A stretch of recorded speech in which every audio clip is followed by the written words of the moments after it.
Welcome to our channel. இன்னைக்கு Indians பிளேட்ல நம்ம பார்க்க போற ரெசிபி கல்யாண வீட்டு ரசம். நிறைய மேரேஜ் ஃபங்க்ஷன்ல ரொம்ப டேஸ்டியான ரசம் சாப்பிட்ருப்போம். அடடா, இது எப்படி பண்றதுன்னு தெரிஞ்சா நம்மளும் நம்ம வீட்டில் செய்யலாமே அப்படின்னு நிறைய பேர் நினச்சிருப்பீங்க. வாங்க எப்படி பண்றதுன்னு பார்க்கலாம். மிக்ஸி ஜார் எடுத்துக்கோங்க. இதுல 1.5 ஸ்பூன் கொரியண்டர் சீட்ஸ், 1 ஸ்பூன் மிளகு சேர்த்துக்கிறேன், 1.5 ஸ்பூன் சீரகம் சேர்த்துக்கிறேன், வெந்தயம் சும்மா ஃப்ளேவருக்காக ஒரு 4-5 பீஸ் மட்டும் சேர்த்துக்கோங்க. அதுக்கு மேலே போட வேண்டாம். ரெட் சில்லி ஒன்றே ஒன்று தான் சேர்த்துருக்கேன். நீங்கள் நல்லா காரம் சாப்பிட்றவங்களா இருந்தால் இன்னும் 1 கூட சேர்த்துக்கலாம். ஃபஸ்ட்டு இதை பவுடர் பண்ணி எடுத்துக்கலாம்.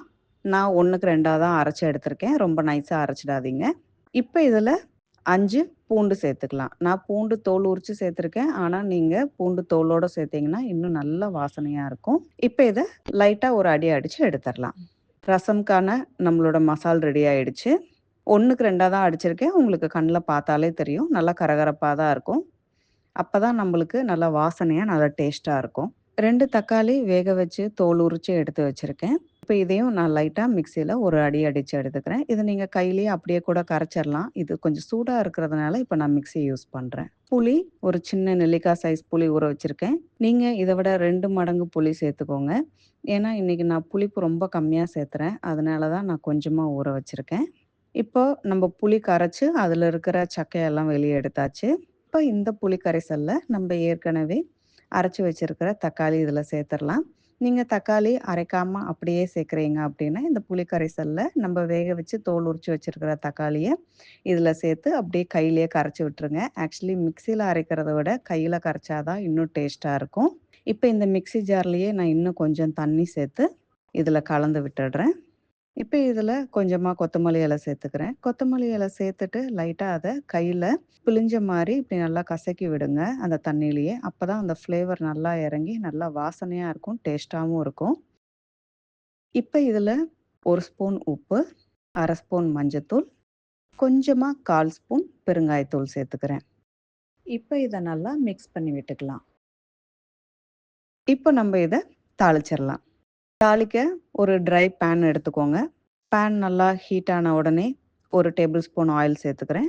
ஆயில் நல்லா சூடாகட்டும்.